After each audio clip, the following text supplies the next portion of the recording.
Welcome to the Funny 'Cause It's True podcast. I'm your host, Kevin McGeehan. The show is recorded live every other Tuesday at 10 p.m. at the Second City Hollywood in Los Angeles, California. Storytellers are either predetermined or chosen randomly on the night of the show to tell a true story based on different themes, and this podcast is a mixed bag of some of my favorites. The theme of this episode is drugs. Stories of horse tranquilizers, potent edibles, and one-night stands. J. Michel recounts the effects of ketamine, Chelsea Spirito learns how much is too much, and I become the hapless victim of a street con. But let's not dawdle. First up, J. Michel. I haven't done a lot of drugs. I know you see this face and you're like, wow, drugs. But it actually isn't my fault. I was denied drugs for most of my life. When I was a kid, I should have been on Adderall, and my mom didn't want other moms to judge her, so I didn't get that. And then when I was like in high school, when everyone was doing pot, I like to be like, I didn't get high from pot, but really, I always had trouble, and I still do with those lighter things. So like the joint would come to me, and I'd be like, so good, man. And I just kind of like, so I missed that one. And then I went to a military school, and then was the military, so they gave me monkeypox, which is, if smallpox hits LA, you're all fucked, and I'm okay, but couldn't really do drugs. And then I got out of the military, and I didn't have any real desire at this point. You know, my life was at a point where I didn't really need it. I hadn't like developed sort of like this thing where I like a lot of my friends do pot to like relax, or it's like sort of part of their life. Like I just didn't have that. And then I went home, and my parents for Christmas gave me a mental evaluation. That was their Christmas gift. This is, I went to a doctor for 2 weeks, and apparently this costs a ton of shit ton of money. And he like, you take all these tests and you build puzzles and you do like, and it's like 2 weeks of testing, and then he gives you this whole breakdown of like how you process information and how you think and like all this stuff. And what he said was, how the fuck did you graduate college? You need Adderall. And I was like, oh, okay. And so at this point, I was on my own medical plan, so I got Adderall, and I started taking it. And it was awesome because I could actually get work done and, you know, have a life. And the military wasn't there anymore, so I kind of needed that. But what that did do was it opened, like, that was my gateway drug.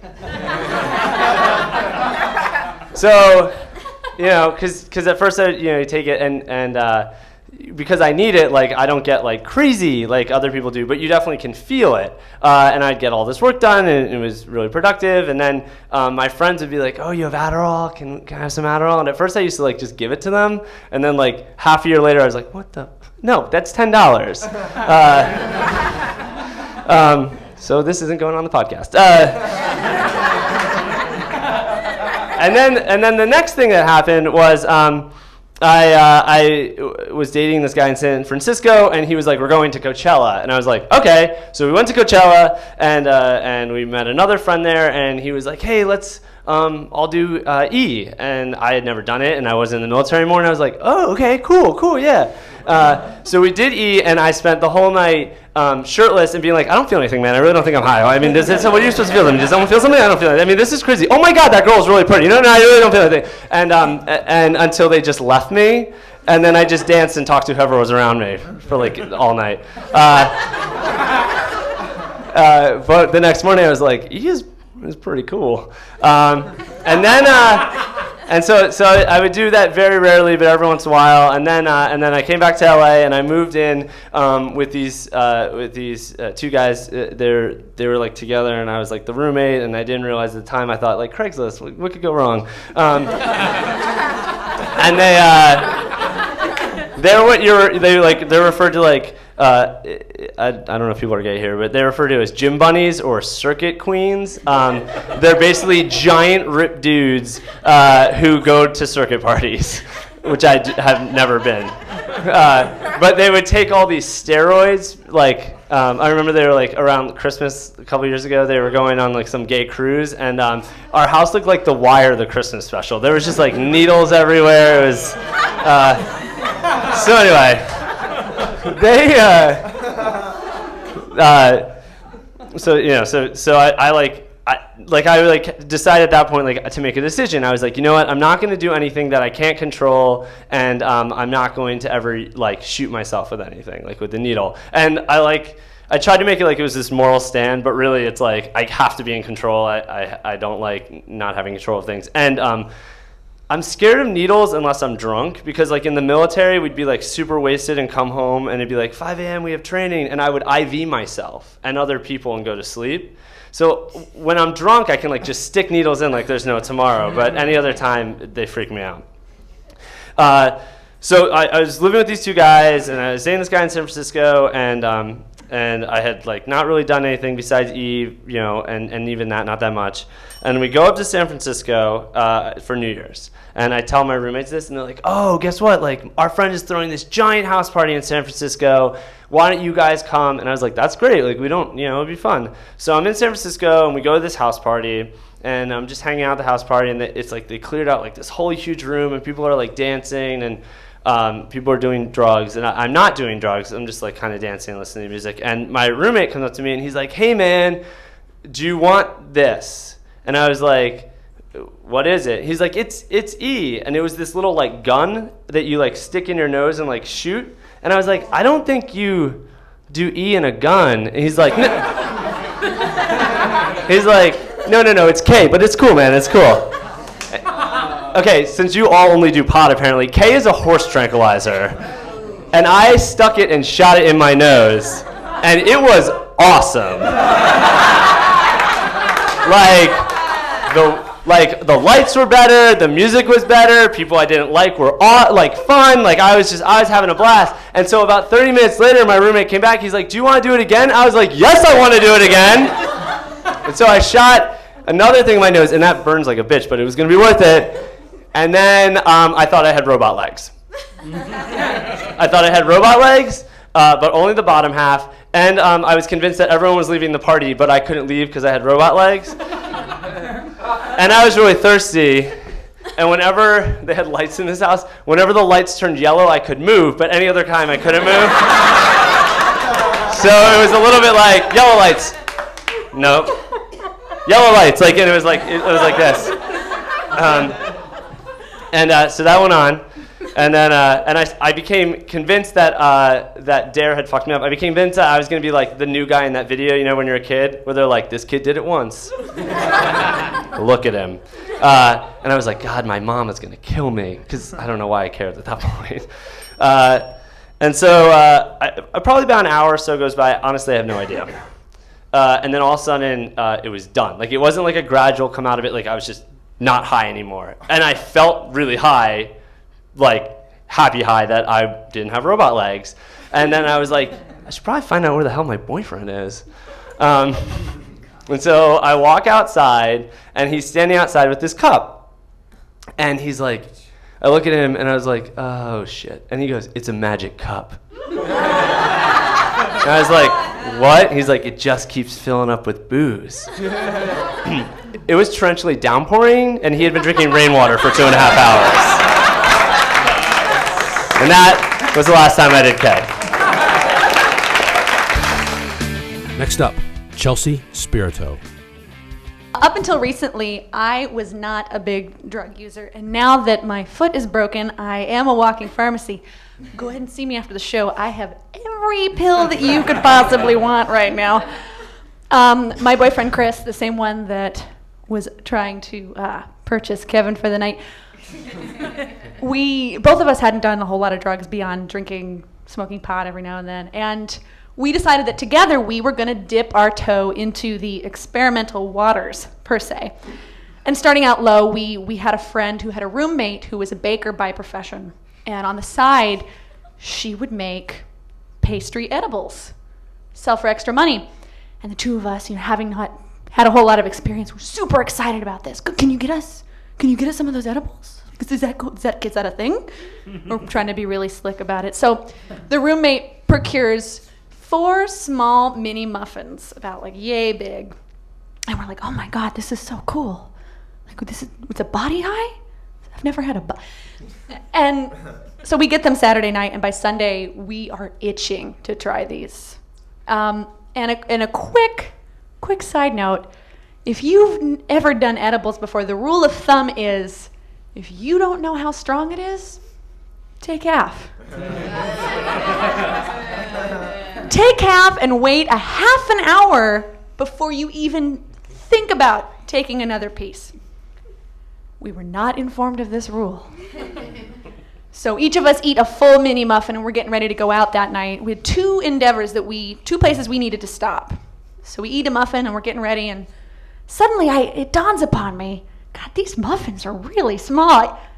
I think we could probably eat another one and be fine. Like, how strong could these mini muffins be? They're mini. They're mini after all. So Chris is absolutely into this idea. Yeah, we could be just high the whole night. Like, it'll make the whole night better. We will just be high the entire time. So we eat the second muffin. We complete the 4 that we've been given. We get in the car, and we pick up some fast food. And 15 minutes into the drive, I'm sitting there in the passenger seat, and I look over and I go, God, I think I'm feeling that body high. I'm feeling a little bit good right now. And Chris, who's just over 6 feet and considerably stockier than me, he's not feeling anything. He goes, that's really weird. Usually kind of, I smoke pot. It hits me really fast. And then I proceed to black out for the next 45 minutes. Cut to me waking up on the 10 West freeway, going 35 miles an hour in the slow lane, where my once calm driver is now panicking, sweating, and clinging to the steering wheel. He thinks we are in the Back to the Future car. And we are about to hit 88 miles an hour. And I turn to him in a fogged state, and I go, Chris, why are you driving so slow? At least that's what I thought I said. To which he replies, we're speeding and we're going to be late. I forgot to add, we weren't just going to friends' houses that evening. We weren't just going to a movie. We weren't on a date. Chris and I were driving to meet a couple friend, Alex and Gina, to teach them their wedding dance. We offered to choreograph and teach them the entire routine to a 3.5-minute song. Following that teacher-student back and forth, we were supposed to attend the final dress rehearsal of a theatrical production that we were involved in. Why we thought being high would make it better, I don't know. I really don't. To say that we were high before would just be an excuse. So we finally make it to the house. They're in downtown LA. And we make it right out front, thank God, in one piece. It took Chris 24 points to park the car. And it was not a parallel parking spot. He thinks he's fine. He's like, I'm fine. I'm totally sober. I don't know what you're talking about. I, on the other hand, I'm kind of in between. I'm trying to convince myself that this is as high as I'm going to be. Kind of floaty, kind of feeling okay, until I open the car door and my legs don't work. And I proceed to tumble into the grass, where I contemplate staying for a couple seconds. I hop back up, and now I'm kind of matching Chris's mentality. I'm okay, I'm fine. This is as good as it's gonna get. This is bad, but it's gonna be okay. And we walk to the house. We're silently pepping each other up. We're fine, we're totally sober. This is as good as it's gonna get. And we get to the house, and we open the door, and we're psyching ourselves up. And the first words out of my mouth are, I am so high right now, I don't know what to do. And Alex, the gentleman who has opened the door, thankfully him and his wife had been around the block a couple times, and he laughs it off and he lets me in, and still trying to play it off after such a bold statement. And I slip my shoes off, and I set the purse down and proceed to collapse on the wood floor completely. Not once, but twice. I don't remember this. I wake up in the guest bedroom feeling like I'm going to die. My whole body has gone numb, as if I've fallen asleep, as if you sleep on your arm. Everything's tingly, and I can't hear, as if I've been in front of a speaker at a Rush concert all night. I can't tell if I've taken my contacts out or if I just can't see anymore. I'm not quite sure what's going on. Meanwhile, Chris is still trying to save face and teach them the dance. And I wasn't there, but from what I was told, it went a lot like 1, 2, 3. I'm sorry. I woke up later on to Chris passed out with me in the guest bedroom. We'd missed the rehearsal. We were going to stay there for the night. And he was convinced, I was fine. I was just tired. It was just, it was comforting you. And in the end, I wish this story ended with me saying, I'll never do drugs again. But really, what I've taken from it is quantity really makes the difference between having a good time and feeling like you're going to die. It's all about quantity. And finally, me, Kevin McGeehan. I tell the first part of this story because I think it is necessary to illustrate the mood I was in, which led me to the predicament I found myself in the second part of the story. In 2004, I had a one-night stand. What? I met a woman one afternoon. We hit it off great. She said, "Do you want to go to Crate and Barrel with me?" And I said, "Yes, I'd love to go to Crate and Barrel with you." So we did. And then she said, "Do you want to come back to my house and have some weed and wine?" And I said, "Yes, that's exactly what I want to do next." And then later when we went to her downtown high-rise apartment in Chicago, Illinois, we're standing out on her balcony and she says, my favorite line anyone has ever said to me, "Do you want to see my episode of Eliminate?" Yes, I do. And she showed me. It was one of those situations where her and a girlfriend went down and she auditioned on a lark and she got bamboozled into it. And then next thing she knew, she was on the show. So she gave me one of those, like, I'm not really supposed to be on this.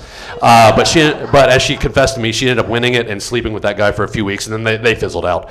But point being, she said, "Do you want to see my episode of Eliminate?" So yes. And then she showed me it. And if those of you who do not know what Eliminate is, the way it's listed on IMDb, one lucky single goes out with 4 eligible suitors, ... at the same time.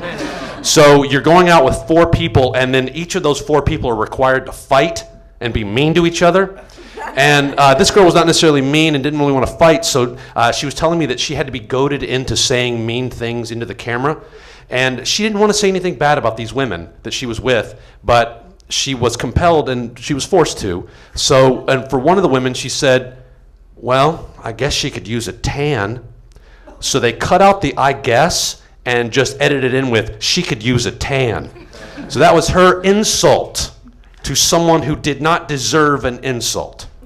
So we watched that Eliminate. We have our adult situation, which made it from a PG-13 to an R. And then after it goes comically awry, it's time for me to go home. So I make my way outside, and I'm on State Street, which is smack dab in the center of downtown, and I am in a really good mood. I have this post-coital glee that the world, I'm seeing it as if I'm on K. Walking down the street, smile on my face. I'm walking down on State Street towards Grand, and there's an L stop right there, but there's also right there a restaurant that I used to work at, and still kind of high and elated from my time having my beast with 2 backs. I decided I'm going to go in there and visit those people. And then I'm walking down the street, big smile on my face, and this Dickensian-like street urchin walks up to me, and he smiles at me as I walk by, and I smile back and I say, "Hey, how you doing?" And then immediately he turns around and starts walking in step with me. So at this point he says, "Hey man, you like weed?" Me, still in my glee, yes I do. And because I'm one of those douche holes that when they come back from Amsterdam love telling everyone that they just were in Amsterdam, so I tell him, "Oh man, you don't know weed. I know weed now." I found this one strain there that I love so very much called White Widow, and the joke I used to always make about it was, she just lost a husband, but she knows how to party. So I told him about White Widow, and he goes, "Oh, that stuff's stupid. I got this stuff that's fantastic." I said, "Oh, well, I'd love to see it." He goes, "I can't show you here. You want to buy some?" And once again, gleeful, yes I do. He said, okay, we can't do it here. Okay, I know this place. This restaurant I used to work at, I know we can walk right to the second floor and no one will see us, and we can go up to the top floor and we can do our transaction there. And he says, great, let's do that. So we start walking, we continue talking about Amsterdam and weed and such, and then we get up the stairs, there's an ATM that I was going to pull out money for it, and then right as we get up there and we're secluded by ourselves, I suddenly don't want to do this anymore. I completely chicken out and I tell him, you know what, I really don't want to, I don't want to buy this. Thank you very much, though. I appreciate your time. And he says, no, man, you got to. One of my associates is outside, and he is waiting. And if I come out and I don't give him the right signal, he's going to come in here and he's going to beat the shit out of you. Now, I have no choice except to believe this street urchin. So, as I'm standing at the ATM and him hovering over me, I pull out my $60, and he says, okay. Hey man, I'm going to walk into one of the bathroom stalls and I'm going to get your bag ready for you. This is really good stuff. You're going to love it. Oh, that's okay, great. He goes, oh man, you know what? For later, can I bum a cigarette? And I said, yeah. And I gave him a cigarette. And he goes, and then I'm standing up there, I'm freaking. I got flop sweat on me, just wondering, oh my God, are these friends of mine, old employees that I know, are they going to come up here and see me and I got to explain what I'm doing? And then he comes out and he hands me a bag. And then he walks out and he goes, okay, I'm going to give him the signal. You're going to be fine. I said, thanks. And then he walks out and I'm standing up there and I'm kind of shaking because this was a stupid choice, a very dumb choice on my part. And then I reach in my pocket because, so what? I got weed out of it. And I open it up. He had taken the cigarette that I had given him and taken all of the tobacco out of it, put it in a bag, and sold it to me for $60. But like I said, this was my fault. I walked into this, so I cannot say anything bad about him. But I will say this. He sure could use a tan. That's it. That's our show. Special thanks to our storytellers Jay Michael and Chelsea Spirito. Also thanks to Jason McNichols, Mark Warzeka, the Second City Hollywood, and the Comedy Podcast Network for producing the show. You can like Funny 'Cause It's True on Facebook to find out upcoming show dates and themes. All the past episodes are available for free download on the Comedy Podcast Network and iTunes. While on iTunes, feel free to leave a rating and a comment about the show. The more comments help the show grow to a broader audience on iTunes, plus it appeases my staunch desire for approval and acceptance. If you would ever like to see the live show, Funny 'Cause It's True is every other Tuesday at 10 p.m. at the Second City Hollywood, located on historic and reprehensible Hollywood Boulevard. So come out, put your name in contention, and maybe you'll get chosen to tell a true story on stage, and from there, get chosen to be on the podcast. My name is Kevin McGeehan. Thanks for listening.